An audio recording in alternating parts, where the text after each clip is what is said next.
And Yeah. I sent out an email to them to say, hey, when you get on, do you have to come through the Hangout page or do you come through email? Yeah. And one of them said Hangout page, the other one said email. So I was like, well, that doesn't narrow it down at all. That Huh. was not helpful. So Interesting. All right. Well, yeah, I don't know what was going on. In fact, I still haven't received any of your emails, so I don't.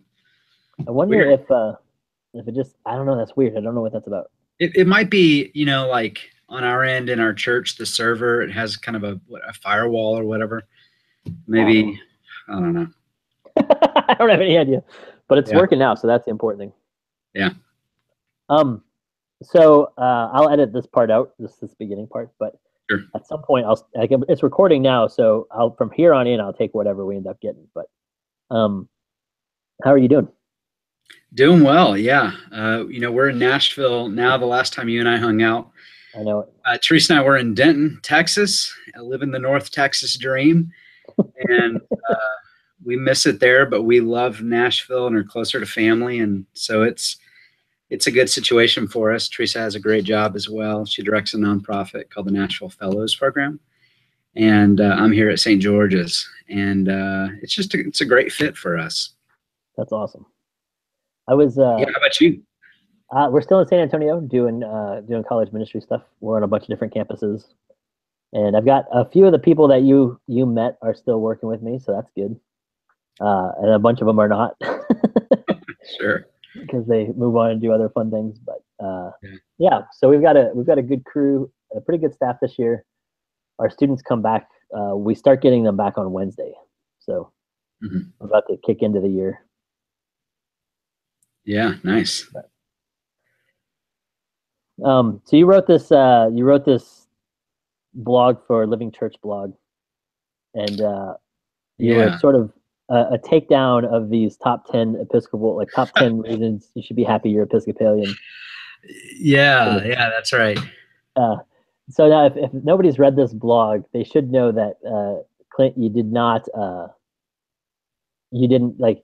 It's not a takedown of those shirts in particular, or it feels like it, but it's not. Like it's of any tribalism of any kind, right? Like it's not. Sure. Yeah. Yeah.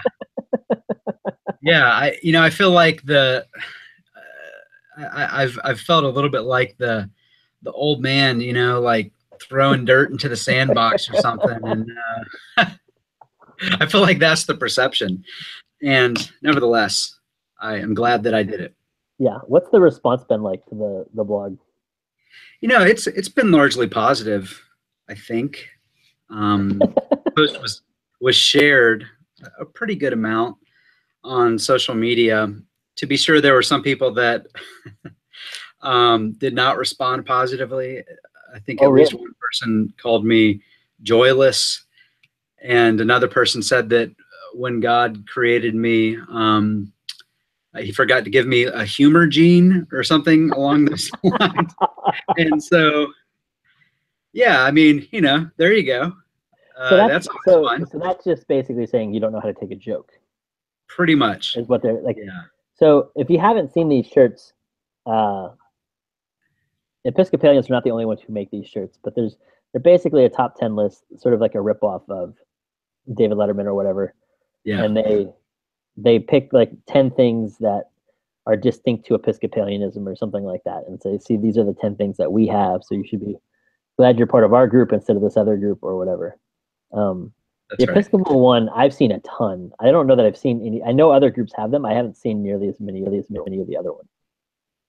Yeah, I mean, it's all over in terms of Episcopal Church bookstores and even in some of the campus ministry that I did, there was actually a lot of street cred with students. Whenever you throw out some of these reasons on the list, and it actually got traction in students' lives a decent amount. And so I tried to bring that out a little bit in the post in saying, actually these reasons have some utility and actually it's a pretty fun list, like there's a Yeah, lot of great things about the list. And yet, it's kind of like a dessert. And I said this in the post, it's kind of like a yeah, dessert for us to enjoy, but at some point we have to move beyond it and say, well, why am I really an Episcopalian? right. And as somebody who loves desserts, and overindulges in desserts. Like that was I took offense at that more than anything else in the Yeah. post. Well, that's right. I mean, I don't appreciate you calling me fat like that, Clint. That's a step too far. Joyless and mean. well, Mean. I wasn't going to go there, But so part of like this is I like one of our staff, Sam Riganini. We we as a staff like read the blog and then we each responded to it with like a paragraph. And we're gonna put that on our website, so you know what we're doing with it. But Sam's sure. response was a little bit. His was like in the middle of the fence of like I don't know what to do with this because in some ways it's just explaining a joke, and I don't know that makes it better. Yeah, But then in sure. other ways, like what he's calling out, and so what I want to do is move past the joke element of it because I am not a. I was thinking about this earlier, and I don't know if it's my age or if it's where I come from or whatever. But I'm not a joiner. Like I don't love. Like I immediately distrust whatever group I'm part of. Like it Sure, doesn't. yeah. Like this the old Woody Allen joke about you don't want to be part of a club that'll have you as a member, and Yeah, it's for whatever reason. So like as soon as I, come to the Episcopal Church and join the Episcopal Church, now I have to immediately like distrust the Episcopal Church. So sure. I have a Yeah, little bit of that wiring anyway. So totally. whenever I've seen those lists, I've always been like, you got to be kidding me. But I would have that about anything in my life, right? Yeah, sure. I'm trying to think of anything I have where I'm part of a group and I'm like, oh no, there's nothing wrong with this group. I'm very excited. So I'm not like a pat each other on the back and be excited about our group sort of guy. Yeah. Having said that, Well, there was that one group that we were a part of that one time with the secret tattoos, and that oh was yeah, near perfect. that may be what turned me off of the whole thing. If it wasn't for those butterfly tattoos, I'd probably still be part of that group. Well, Uh, I do, but so I'm wondering about this though, because like I've always like I wonder, is this just a faulty wiring that you and I have, or is it because the I've never been part of like I grew up in different denominations and stuff, and I don't think I've ever been part of a denomination that was so happy to be part of its own denomination. yeah, interesting. Huh. Because I know Baptists who are glad to be Baptists for sure, and I know Catholics who are really glad to be Catholic. But there's an element of like just the excited to be Episcopalian is a strange piece to me that I haven't totally come to grips with or been really excited about yet. Even though I'm happy in the Episcopal world and I love a ton of things about it, like you mentioned in your post, right? So, Sure. is there, I guess, a different way to ask the question: is there any space uh, for that sort of like, yeah, we love who we are? You know what I mean? Yeah, totally. No, I would say, and this is something that I didn't really stress in my post as much, but I would say that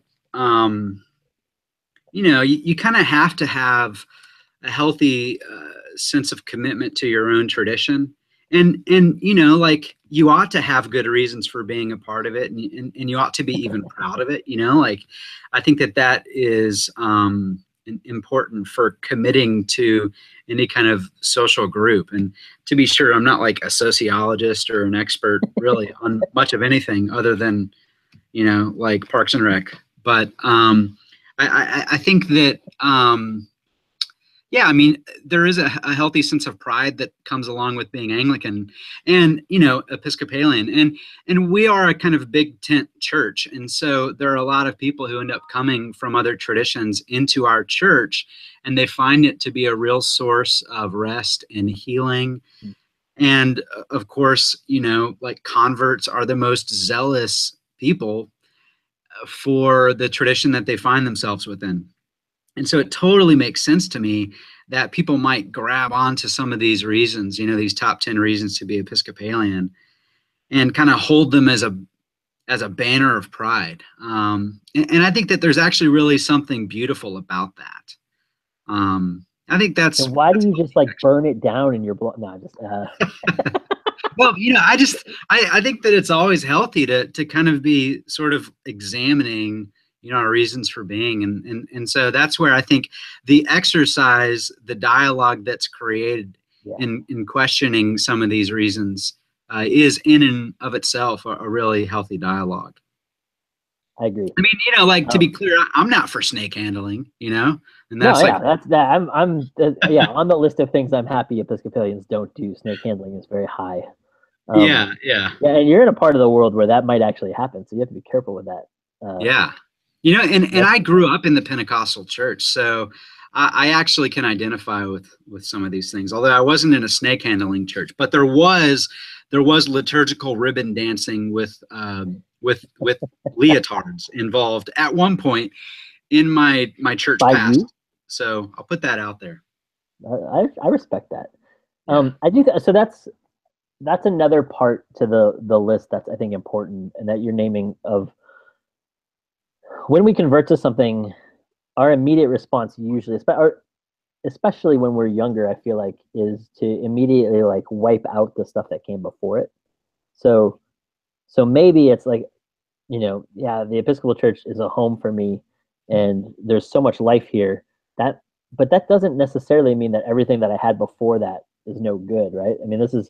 uh, some of the this is one of my personal struggles in sort of evangelical moves towards Anglicanism is pretty consistently like it doesn't have to mean that everything you had in the evangelical world was bad, right? And Yeah. it doesn't mean we have to write that off completely. And there's a little bit of that in these top 10 lists of like, we'll see how much smarter we are or how much more advanced we are than Yeah. this group. And that one stings a little bit. But I really want to focus on what I thought were sort of the constructive positive shifts that you made in your top 10 list Yeah. about the top 10 reasons not to boast in Anglicanism. Because I've been we're gonna go through First Corinthians this school year.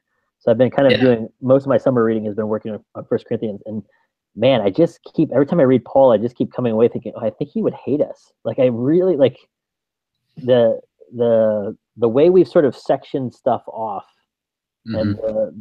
the lack of even collective worship. I think I wonder about sometimes. But so, um, what are I guess in your top 10 there was a bunch of those things that stood out to me, but I'm curious, what do you think, how would you describe sort of the attitude or the posture necessary to be kind of good partners or good missional partners with other denominations and other within the Christian church? Yeah, totally. Well, I'm certainly not an expert on this by any means. I mean, I'm still kind of learning the ropes myself. I recently was appointed ecumenical officer for our diocese, and so I've just been thinking a lot more about some of these principles, and I'm still trying to develop them out for myself. But I think we tend to, and this is sort of human nature, define ourselves. Sort of in opposition to others, and or we ask, like, first and foremost, what is different about that person, as opposed to what do we have in common. And I think that the church has to be called to a better way. It has to be called to a sense of ecclesial humility, and especially the church, because there already is a unity that exists by virtue of our common baptism, right? And this is a move that Paul makes all the time, especially in First Corinthians. He'll say things, like in Corinthians and in Ephesians and elsewhere, you are a new creation in Christ. Therefore, act like it. The dividing wall of hostility has been broken down. Therefore, and then he like names all these implications. And within the Christian worldview and within the Christian scriptures, there's just this explicit truth that actually we have been united with others across denominational lines by virtue of a common baptism in the Trinity. And so that like changes the way that we necessarily look at other Christians, at least. But we could even broaden that out just to humanity in general, because we're all created in the image of God. And so there is something more fundamental than our differences that unites us, which is that we are all created in the image of God, and therefore of inherent dignity and value, and ought to be objects of love and compassion, as opposed to distinction or difference. And so I think that that's a call for the church to lead. That's a call for the church really to be at the vanguard of. And yet it seems like so often we're kind of lagging behind in that. Um, and so I guess simply put, you know, Christians across denominational lines, we have a lot more that unites us than what separates us. And it's time that our rhetoric and our structures begin catching up to that theological truth. Yeah, so the rhetoric and the structures is the tricky part, right? Yeah, totally. I think like uh, for context, Clint and I are recording this on Monday, August 14th, which is like the Monday after a weekend of sort of white supremacy rallies and all kinds of crazy stuff happening in Virginia. So that's kind of rattling in my brain as we're talking about this stuff too, Clint. And Yeah.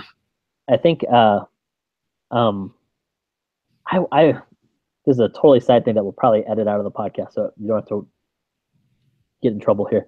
Sure. But I do like if everybody on my feeds was right about being against racism, I don't know that racism would actually exist.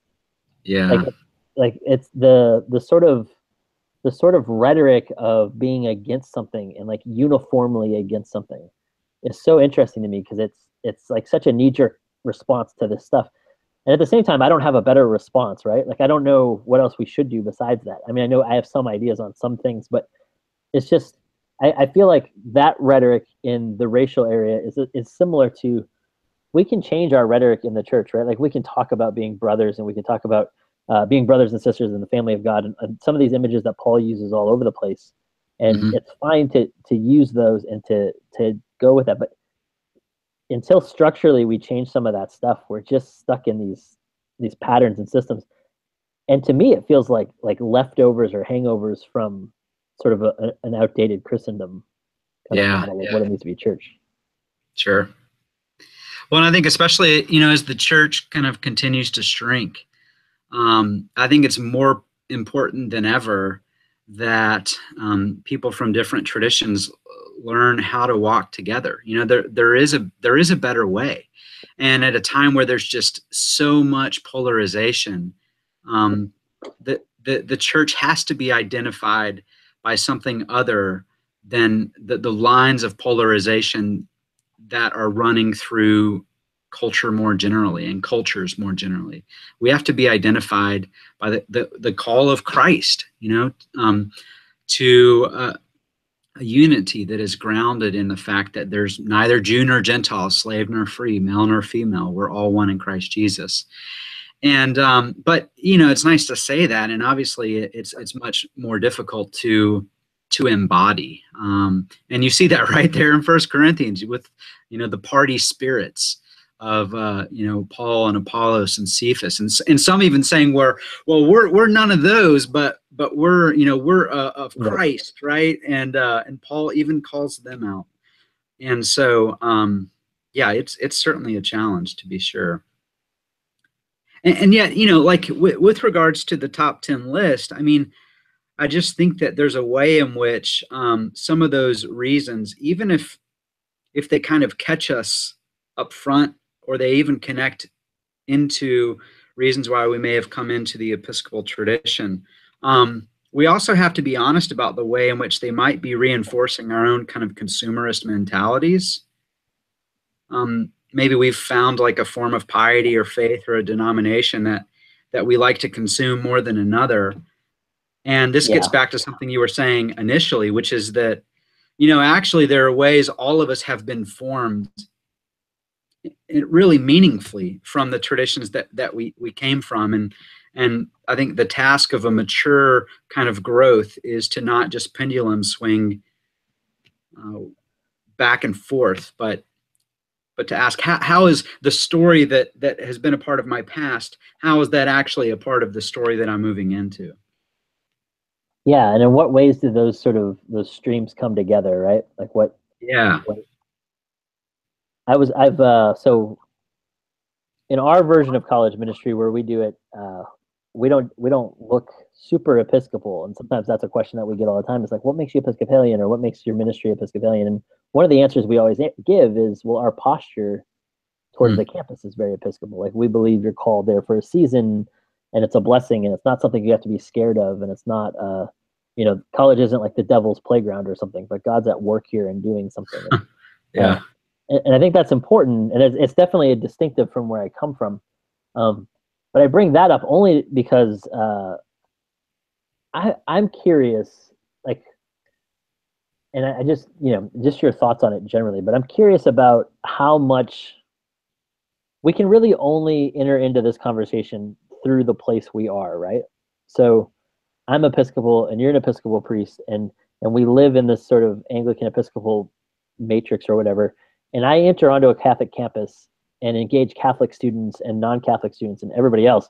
But when I interact with other denominations, they can only come to that conversation through their denomination, and I can only come through my denomination. So I'm just curious about how those conversations can look over time, right? Like, Hmm. how do we? I guess in some ways it's how do we get past some of the distrust of either proselytizing or whatever else it is. Like, there's like, as Mm. the church shrinks, there's those two impulses, right? One impulse is we have to partner in order to survive, and the other impulse is, if we partner, then we're going to give up whoever we are. Um, and the partnering one is the one that appeals to me more, and I'm just curious if you can speak into uh, that that sort of tension. Yeah, totally. That's a great question. I think initially, like, nothing replaces relationships. If you have relationships with people who are different from you, and you really press into those, like, that will just of necessity, if you're like continuing to press into those relationships, that will break down walls. It'll foster trust. Um, it'll allow the opportunity for you to know and to be known by a person who's coming from a different angle. I don't think like we become more fully united or we become more fully Christian by downplaying our differences. I actually think we need to hold on to our distinctives and offer those as unique gifts to the other, like to whomever we encounter. And this is something in ecumenical theology that's really been kind of a big narrative, a big part of the conversation, which is to say, ecumenical theology sort of driven towards church unity, uh, has really had kind of a shift in the way that the conversation has been going, and that people have been saying, you don't need to become like me, and I don't need to become like you, but we actually have unique gifts by virtue of who we are that we can offer to one another precisely at this moment in history because of our division and our dividedness. And I can't get the gift that you have from me, and you can't get the gift that I have, from you. Like, we have to come together in order for those gifts to be exchanged. And so I think that, again, reinforcing the value of relationship is key, and also modeling sort of humility in dialogue. I think of this document. I think it was Pope John Paul II had a document called Ut Unum Sint, which is Latin, and I don't know Latin, by the way, but it's for that they all may be one, which is from the Gospel of John. And as he talked about conversion in that document, and this is a Roman Catholic Pope, he didn't talk about conversion in terms of like people outside the Catholic Church. He talked about how the Catholic Church itself needed to press into conversion. And that was like a really amazing way of him as a pope leading humbly, and saying that himself, his leaders, his clergy, and his people, like, they needed to press more deeply into the life of prayer, the life of conversion. And which is to say that instead of looking at others, instead of looking at the speck in the eye of their neighbor, they were looking at the log in their own eye. And this was straight from the Pope, And so I think he kind of modeled this this humility that is essential for breaking down walls of distrust. And so I think he led in that way, in a really powerful way. So I don't know if that's helpful, but Yeah, it's something though. Like I think the you called it something earlier, and I forgot the name of it already. But I think the sort of church humility is it's in some ways it's ironic that the church is so bad at that. yeah, It, yeah, it does feel like it should just be a natural sort of outgrowth of people who love Jesus that would be better at being humble together. yeah, But it almost goes the opposite way. yeah, I do wonder.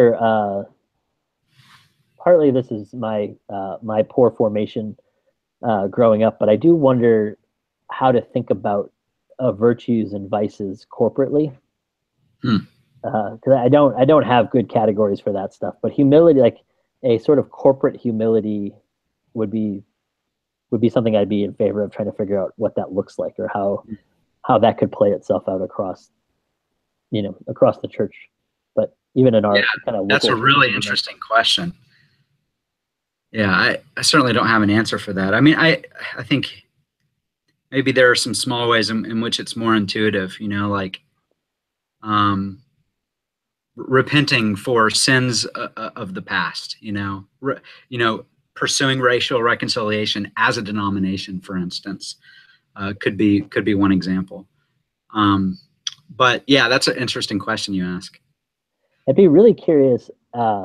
You talked about rhetoric and structures earlier. It'd be really interesting to figure out how to structurally, uh, how to how to how to systematically or structurally do something around corporate humility. Because I don't even know what those structures would look like, right? And then we're certainly not structured that way. I know some of our Anabaptist friends are structured in Mhm. ways that might allow them sort of a corporate humility in different ways than we have. But Yeah, um, yeah, it's a curious. I'm not. yeah. I'm I'm I'm thinking out loud as we're talking about it, Clint. So I Sure. don't know Well, whether. it's interesting because I feel like on the one hand, it seems like it's a really complex question, and I think it definitely is, and can become increasingly complex as you sort of theologize about it. But at the same time, I think it's actually like it's not rocket science, So because institutions and structures are actually organic because they're people like that are brought together that create Yeah, something larger than the parts, right? And so in that sense, I think if you can find where structures and institutions converge and then just sort of talk about that or celebrate that or work at those convergences being healthier. So for instance, I'm like using a personal example, and I'm not wanting to hold it up as the model or anything, oh but sure, all right. yeah, yeah, in the Diocese of Tennessee, we recently had this joint ecumenical evensong service. So it was a service of prayer and of repentance, but also of hope, and it was between the Roman Catholic Diocese of Nashville and the Episcopal Diocese of Tennessee. And like my bishop was there. There were these Dominican sisters who were there, and they're like the Spice Girls of the chanting world. I mean, they were just like really amazing, and they chanted in our evensong service. And then we had a choir from an Episcopal church there, and we all came together and we worshiped. And unfortunately, the Roman Catholic bishop wasn't able to be there that day because he had died that morning. Why? And he had been in really, really poor health leading up to the service. And so he had set aside or called upon one of his clergy to represent the Roman Catholic diocese. And that I bring that up, I guess, to say that it was an opportunity for both traditions, two different denominations, to exercise a sense of humility and repentance and to come together and say, there's actually a lot more that unites us than what divides us. And we actually want that to take on substance in some meaningful way. And so we're going to get Yeah, together and hold this service and pray. And it was beautiful. And there was so much joy. And there was just such a sense of glory there that that evening. And then afterwards, we had a dinner, which was benefiting local foster or children in the foster care system. And so I think, there are ways in which you can pursue unity and you can pursue humility that draws you together with people who are different from you. And it's not like you're just getting together to kind of like beat your backs in penance, but rather you're actually pursuing a common goal, a common vision of helping others, of entering into the mission of God more fully, or whatever it might be. Nice. I love that picture. I think that's super helpful. Is there anything that you wish you had gotten into the blog that you didn't get into the blog that you had to cut, or like, oh, I'm just not sure? Yeah, there was I had like 28 quotes in there, which not really, but I felt like at some point this is a little absurd because I'm just like quoting other authorities, but I was really trying to kind of add some theological substance to the reasons that I was giving. Yeah. But there was one quote that I was not able to put in. And if you don't mind, I'd love to read it real quick. Yeah. So this is from a book called Christian Unity, and it's written by a Roman Catholic guy, and so this is the quote. So he says, in fact, a reunified church will express the best of every Christian tradition. When God puts us back together again, this great church will be marked by the dignity and repentance of the Anglicans, the order and sacraments of the Roman Catholics, the warm fellowship of the United Church, the Presbyterian desire for good preaching, and the Lutheran respect for sound theology. He continues, there will be the evangelical concern for individual salvation, the congregational respect for the rights of the lay members, the Pentecostal reliance on the power of the Holy Spirit, and the Quaker appreciation of silence. We will find there the Mennonite sense of community, the social action of the Salvation Army, and the Reformed love of the Bible, all wrapped in orthodox reverence before the mystery of God. And I just think that's such a beautiful quote. And the reason I would have wanted to put it in there is to emphasize the different strengths that different traditions have to offer. And obviously the top 10 list is on one level not to be taken seriously, and it's sort of rooted in this Robin Williams kind of comedy routine. And it's funny, and it's like a really awesome list in many ways. But I think long term it can reinforce an attitude among some Episcopalians that, like you said, like we're the ones who've really kind of figured it out, and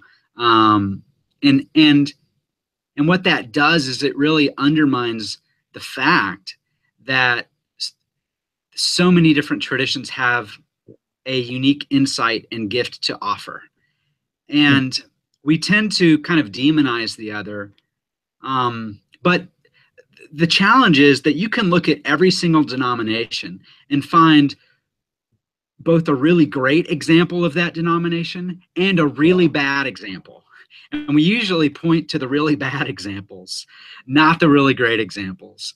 And this is where I think this quote from this book, Christian Unity, is holding up that, in fact, there is such a multifaceted understanding of the faith when you bring together Christians from different traditions, precisely as Christians from different traditions. And if you hold those tensions together, there's actually on the other side of that a much more robust vision of the faith than what like your own sliver of Christianity might be able to offer. Yeah, I think that's a beautiful quote, and it's a great spot to sort of wrap this stuff up together. You reminded me there at the there's a passage in Corinthians, and then something you were just saying reminded this like sliver of truth that we want to hang on to or whatever. Um, at some point, like Paul says to the Corinthian believers, he says, uh, "Wouldn't wouldn't you be better off just being wronged? Yeah. Isn't it okay to just be wronged once in a while?" And then Yeah. I think of like the hard part of holding that sliver is like you're just sure you have to be right, and you can't Yeah. risk that the other guy might be right about something, right? Or you can't risk that these other believers in Jesus might influence us enough to actually pull us Mm. together. So there is, and that's back to that ecclesial humility that you were talking about earlier. But I do think isn't it better to just be wronged once in a while? Like, isn't the unity of the church, the unity of us sort of coming together, isn't this worth just being wronged every once in a while? Yeah. It's like it seems like it has to be, right? Yeah, totally. Well, and I mean, I think of kind of the central paradigm of faithfulness, at least one of them in the Christian tradition is the cross, and Yeah, there is Christ on the cross. And if there's ever anyone who was in the right, it was right. Christ. And there he is on the cross willingly, being crucified for the other. And and yet he endured the cross. And that's what he calls us into likewise as disciples. And that means practicing this willingness to be wronged. Um, and I don't know that that means that, we just need to become doormats or something like Yeah, that. I mean, to be sure, there are moments to speak up and to be firm, et cetera. But this is somehow at the heart and the depth of what it means to be Christian. yeah, absolutely. Yeah, man, our desire to not be doormats uh, kicks in so quickly, right? Like Yeah, that. It's so quick to come. We're so quick to come to our own defense, and yeah. I wonder about that. But that's a good word, Clint. Is there anywhere we can to look for more of your writing or follow up with you? What's a good way to get in touch with you? Sure. Yeah. Well, I'd be happy just to talk to anyone really who wants to follow up. You can email me.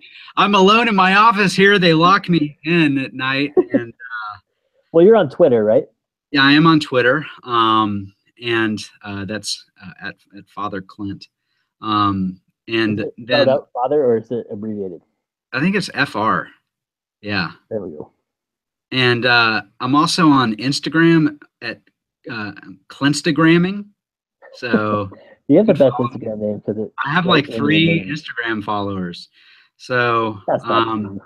you know, and then also I do write for the Covenant blog, which is the web blog of the Living Church. And so occasionally I'm on there, although most of the other writers are more worth following than me. So if you go They there, you'll certainly find write. They certainly much better write more material. than you. Yeah. So Clint just drops one in every once in a while. It's like, and then every like 3 or 4 months and leaves you alone the rest of the time. But you were on vacation and I was on vacation and I came home and all of a sudden you had this blog post. I was like, where in the world? Like 2 seconds ago you were in the mountains and now you have this blog post we got to talk about. How does this happen? So yeah, that's right. that was Yeah, it cool. actually came to me on vacation, which was it's kind of nice how that happens. That But is fun. That's a nice way yeah, to do it. All right, man. Well, keep up the good work, and I'll let you put in a plug for Nashville Fellows too, if you yeah, want to plug totally. with it. Hey, so the Nashville Fellows Program, if you know any students who are going to graduate college and are looking for a way to start their vocation well, they should do that in the Nashville Fellows Program. So what we do is we bring in recent college graduates and we get them a job in the field or the vocation that they want to pursue, but they're also taking seminary classes at the same time. They're serving in the local church, and they're living in community with other young adults. And they're really trying to ask the question, what does it look like for me to start off well in my field, whether it's a fashion designer or as an accountant or a lawyer or a doctor or whatever it might be. And we're really trying to press back on the notion that if you want to be a real Christian, you have to become a priest or a missionary or something like that. We need Christians who see their work in the marketplace as Christian work. And and so that's really what the program is about. We focus a lot on a theology of vocation and work, and we're also grounding the fellows in a relational network of leaders throughout the city who are actually doing this, who are practitioners of living out their faith within their respective industries. And so it's a great program. It's part of the Fellows Initiative, which is the larger umbrella organization. There are 24 sites across the country. There are, I think, at least 2 international sites and maybe a third one that's about to launch. But the Nashville Fellows program is the one that my wife directs, and it's totally awesome and is also ecumenical. It's between 3 churches. That's right. And Yeah. so if you want to pursue unity in a time of polarization, It's a good place to start. good place to start. So on the off chance you're somebody who's graduating college and you made it all the way through this podcast, then you're right where you want to be for that. So get in touch with Clint, get an application, get signed up for that, the Nashville Fellows. It's a really cool program. They do really good work. And I have not sent you enough people for that, so we got to work that out. Yeah, that's right. So, Clint, it's always awesome to talk to you, man. Yeah, likewise. All right, keep up writing. We'll get back to you again later this year. Okay. Right, take care, Greg. Bye.